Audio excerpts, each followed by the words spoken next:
Okay, okay, perfect. You can hear me. So that's what happens when the technology needs to be adjusted. Okay, so I want to give you an overview of this field and to show you basically what's kind of going on and what's the future of this uh, particular area of robotics. Usually when we think about robotics and robots, people think about manipulators of different degrees of freedom, industrial robots, but as robotics is pushing into all areas of our activity, it's also going into video production. And we'll see how it can answer many of the changes that this area of industry is actually currently facing. So basically, what's going on in the video production industry today? As in many other industries, you have a lot of pressure to basically increase the quality of the material that you are creating, but at the same time to do it at less cost. Okay, so the budgets, video production budgets are shrinking on one side, and on the other side, the requirement for always higher quality is there, impressing people. And the whole industry is changing because before you just had big, let's say, broadcast houses, main TV stations, and so on. Nowadays, we are faced with some new workflows.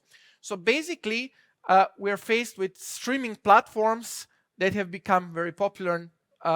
Probably some of you use Netflix or HBO, where these new series are coming on.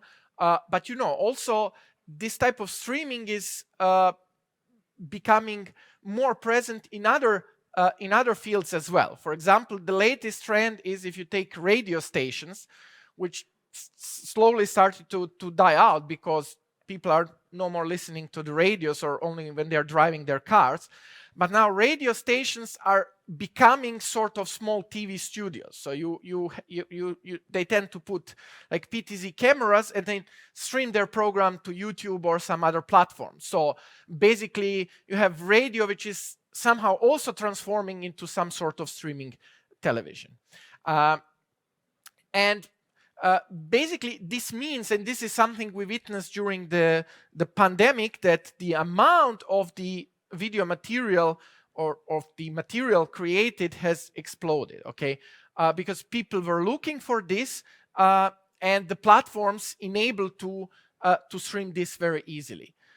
Now, and there's something else that happened during the Corona period, or basically, and also after. This is the opening of some new growth opportunities.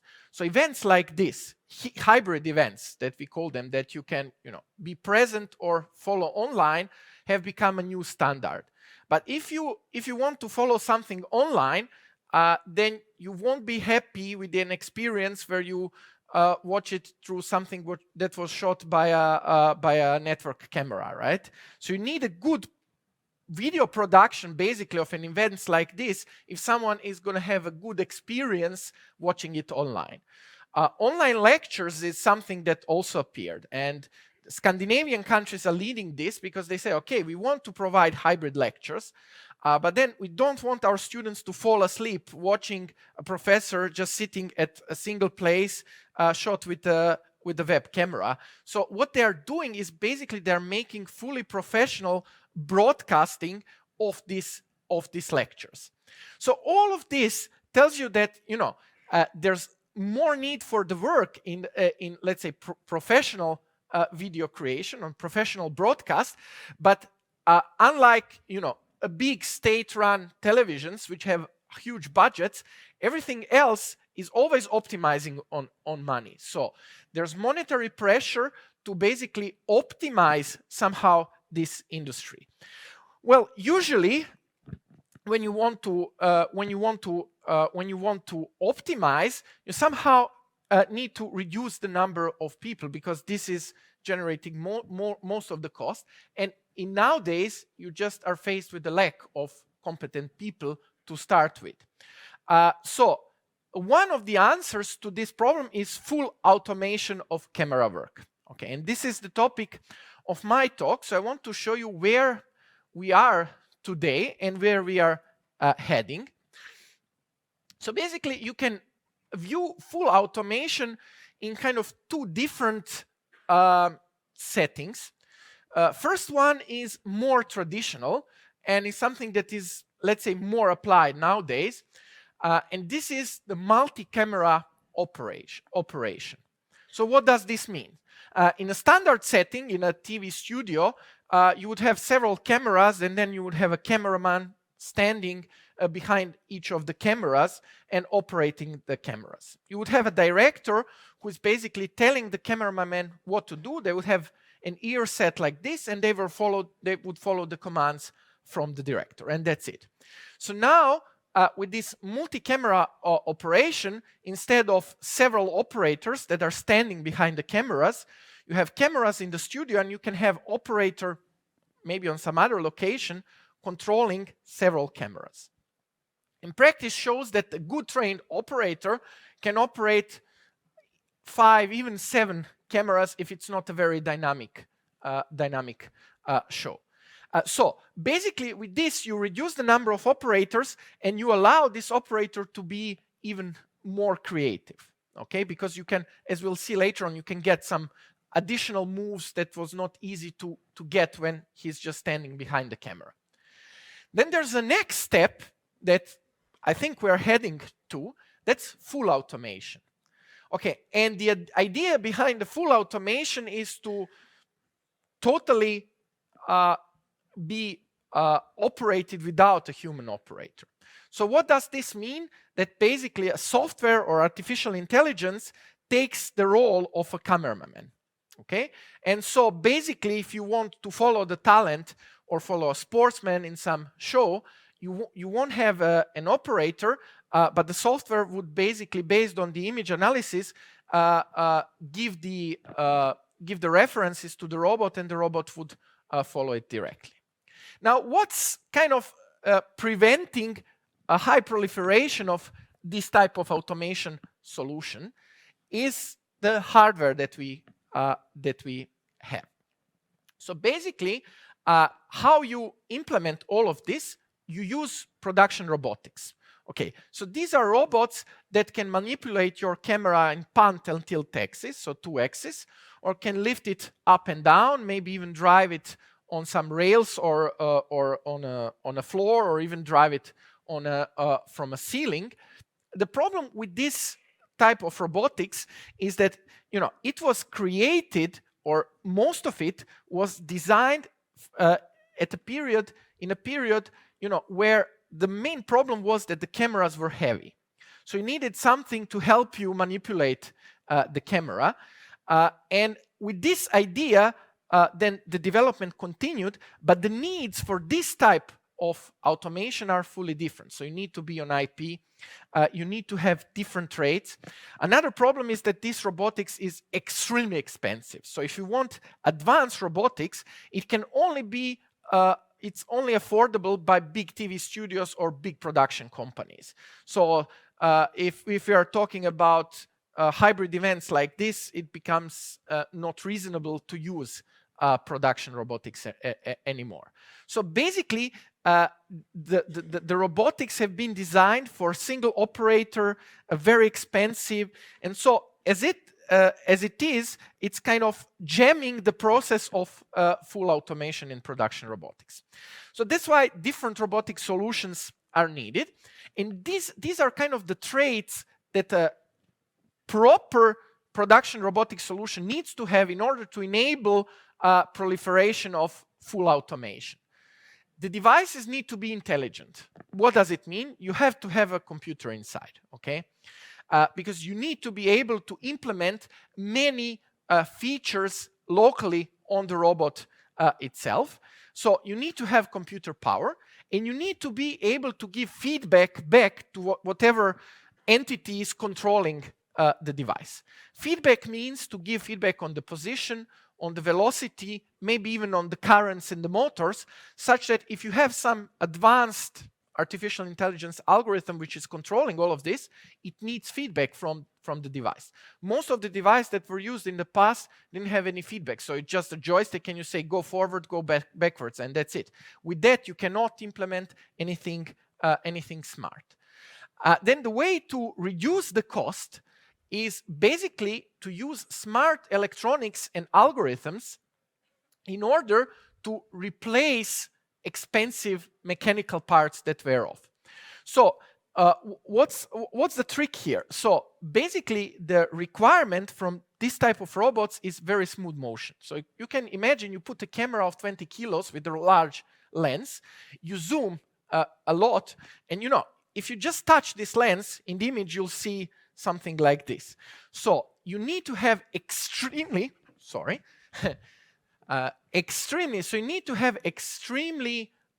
smooth motion. But in some other application like sports, if you want tennis, you need to have very fast motion. So this is solved by using very expensive mechanics like harmonic drives, so special gears that cannot do backlash. This pumps up the cost. So basically the idea here is, to use smart electronics and software to achieve very smooth motion, very nice motion with cheap motors, with cheap mechanics. So what you lose in the mechanics, basically to get back with how smart you do a motor control, basically. And then the last thing is you need to allow proper communication. So the robotics need to be IP controlled. So you can network them, you can connect them to computer networks, you can do control over cloud, all of this. And they need to be able to provide some kind of optimization as well. So part of this intelligent control that is usually done on some powerful computer server has to start already at the level of robotics. Okay? And so these are the traits that you need in a good robotic product to be able to push the story of full automation. And so here are some examples of the solutions. So these are some solutions on which I personally worked on. So for example, this is a pan tilt head that can move the camera on 2 axes. So big production cameras. And this can be used both for, single operator operating 5 to 7 heads, or it can be used as an actuator in case you have full automation, so you have software controlling everything. This thing on the right is basically head is on top, but you have some other degrees of freedom. So you have a lift going up and down, and you have a platform going on rails where you can have a straight or curved rails. So with this, you can have some very nice moves. And by the way, if I may disclose, so it will start very soon. So for example, systems like this are used already in some basically in many TV shows you see on television, like the main news on our national TV station, or for example, the show they will have very soon for the Qatar World Cup will have moves like this featured, and maybe if you watch it, you'll be able to recognize this was made by a system like this, where when the talent is moving, it can follow it and so on. So, but also, the solutions I showed you are very good for heavy broadcast cameras. If you have camcorders like you have these ones in the back, or DSLR cameras, you need something cheaper. So for example, solutions like this that are very optimized for the cost in terms of how you build them. Okay, you build them from plastic, you use cheap motors, but inside it's still the same electronics and firmware, which allows you to have high performance. So for example, something like this is very suitable for these other areas like hybrid events, like streaming platforms, where you can have a good camcorder and buy inexpensive robotics and then automatize everything. And this is basically on the right, the general workflow, how this is done. So you basically can have different types of robotics, either the robotics I talked about here, or pan tilt or PTZ cameras as they are called, and control them over IP. Usually you have some working station which then issues the commands. The commands can be given from an operator from a joystick, who is also looking at the image, or they can be given by a computer itself from basically analysis of the image and calculating where the robotics should go next. And so I want to show you a use case of this. It's Parliament of Serbia, where we basically did automation of this work. So this is not the next step of full automation. That's maybe coming later on. It's this first step I showed you of single operator. So how it worked before? So you had basically 6 operators in one shift. So you had the cameras in the hall where the main sessions were. The cameramen were in the session hall, and director would have to communicate with up to 6 operators over a mic from the back room that's given to the national TV station. And then there was always, an issue that someone misses the MP when you get the MP. Also, the MPs and the people from the parliament, they're not very happy when cameramen are in the session and so on. So then we did the automation. So what's different? So now it's 2 operators in one shift. No cameraman in the hall. Cameraman is basically sitting next to the director in the back room, and the director is communicating directly with the single operator. So she doesn't have to talk to 6 different people anymore over a mic. She has the overview, and a single person is doing everything, which allows them to be more creative and less stress and less errors, and then faster transition to MPs that are speaking. And this is basically how the system now looks like. So if you ever watch the session, maybe you noticed, so these are the robotics that are on the sides of the presidency, one in the back, some PTZ cameras on the side. So you have different types of robotics in there. And this is basically, these are the locations. So if this is the hall, these are the locations of the cameras. And this is basically now an operator which is operating how many? Basically 6 cameras. And when you watch if you watch the session of the parliament, imagine it's just a single person doing camera work for the whole session, basically. So what else could be done? You could also there go towards full automation without any operators. It's very appealing. Why? Because parliaments and all these kind of conference systems, they have a active mic system or voting system, and basically you can always get an information who's the next speaker based on the mic system. So which microphone is active. So basically you could recall the presets, they are called. So you know who is speaking, so you could automatically bring the system to face to him. Of course, people are always a little bit moving. You don't know if he will sit or she or stand or whatever, move to a side. And for this, you could use the algorithms I'll just talk about for automatic correction of the shot by software, which means that basically in a setting such as Parliament, you could fully automatize a video production and don't use human operators at all. It's a setting which is, let's say, very static and very convenient for such things. So how you go towards full automation? So let's say you have the robot on one hand, and it needs to communicate with some computer server, either directly or a server in the cloud. So it has to give a video feed from the camera, and it has to give information about the position of different joints of the robot. And then the computer is sending commands to the robotics. So in a nutshell, how it works. So you have basically simple object or posture recognition. So in each frame, you need to recognize where your object of interest is. And based on the position in the previous frames, you need to make an estimate of direction and speed of the subject. And basically, based on this, you create a model of where the subject will go. You have the model of your robotics, and you kind of command the motion of the robot. The main trick here is, you don't want this motion to be like, I don't know, in military movies where it's just keeping the talent in the middle, because the motion of the camera would be very unnatural. So what we are used to as spectators is the motion that is more soft. So you allow the talent to go a little bit off the center and then naturally and slowly return it to the center.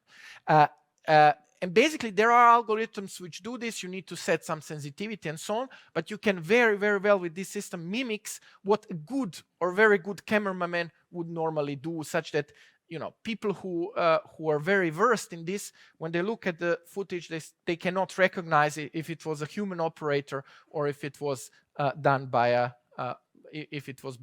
software. And as I said, these robotics that we currently have can work in these workflows. And I think for the end, I have a video. If you can just play the video, I hope it will play. I think it's from the video is from the Dubai World Expo, where we kind of showcased this technology. Does it play?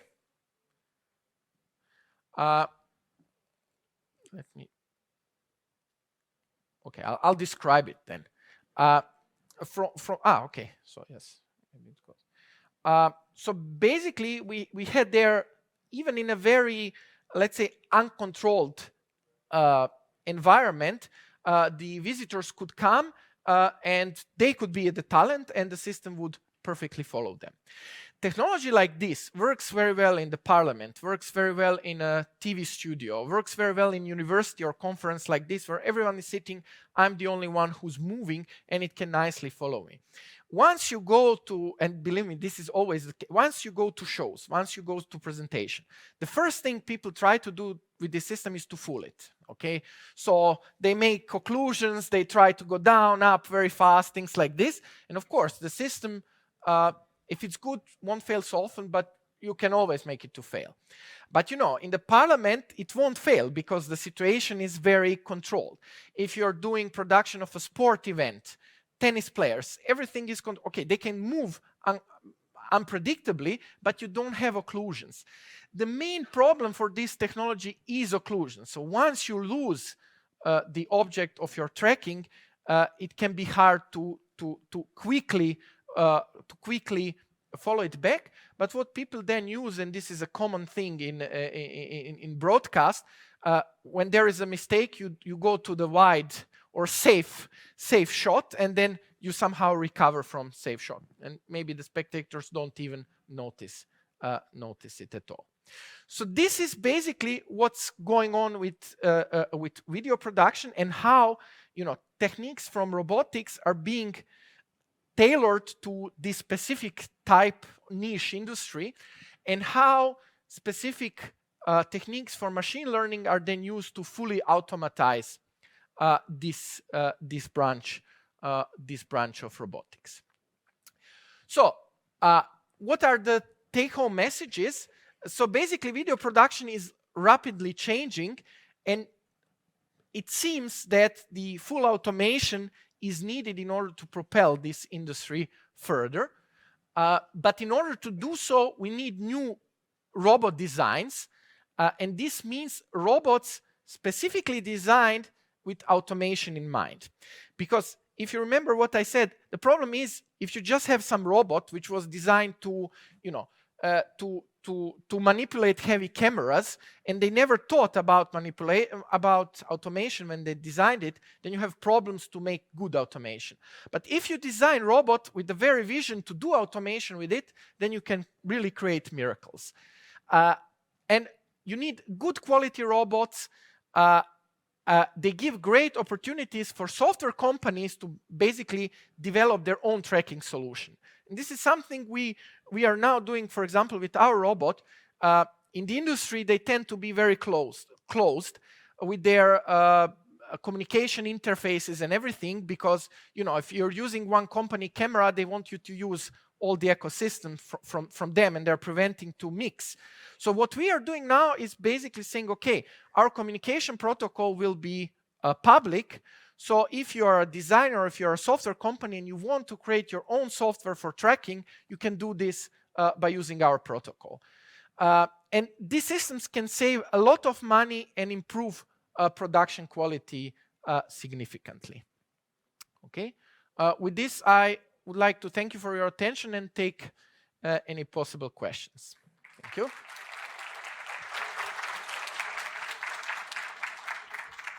Are there any questions? To start with the audience, we need the microphone here. Hi, yes, thank you for your presentation. I have a few questions. So first of all, you mentioned cheap electronics. I was wondering if you thought about, is it Raspberry Pi simply or something else? Yeah. So that's one thing. The second one is something, if you can say something more about the algorithms. But yeah, I think I can let you first tell me about the electronics. And then... Okay, I'll tell you. So electronics doesn't necessarily have to be cheap. But if you take a whole product, then the price of electronics is ridiculously small, which is, for example, good in this time when we're lacking chips. So basically what we are saying is just give us a chip. And then you have guys from China who price it 10 times more, but we buy it, we don't care because in the price of the product, it's negligible. So basically what we used here and what you saw in the picture is some sort of Raspberry Pi. So we don't use Raspberry Pi exactly, we use an industrialized version which has some temperature ratings and was tested and so on. In terms of algorithms, the main trick here is for me to take very cheap, let's say, to take very cheap mechanics and very cheap motors and to make a control algorithm that can allow me for very nice and very smooth motion. How I do it, I can put maybe more encoders to have more feedback.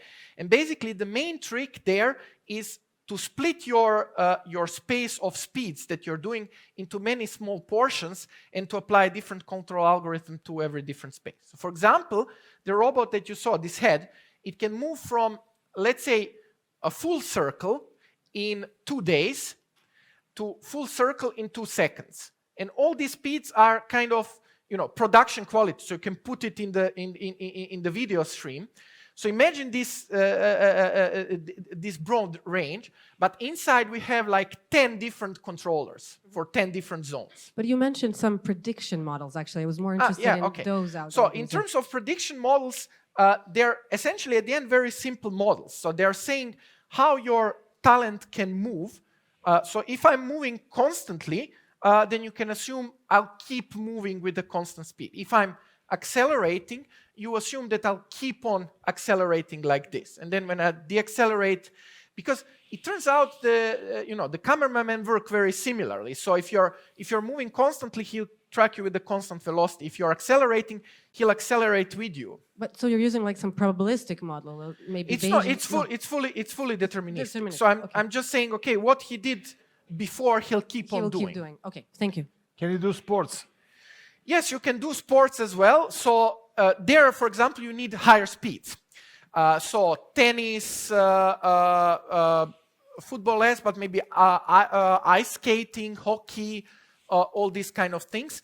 The problem is you cannot, with this technology, it's hard to, or it takes time to change the focus of your attention.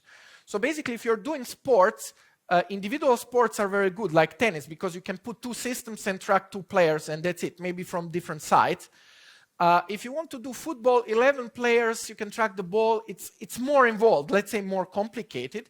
But let's say ice skating is very, for example, is very suitable. Hockey even, depending on if you put on several players which are most active and so on. Thank you, Marko. We exhausted our time, but you can find Marko also around and ask him questions. Marko Tanaskovic. Thank you.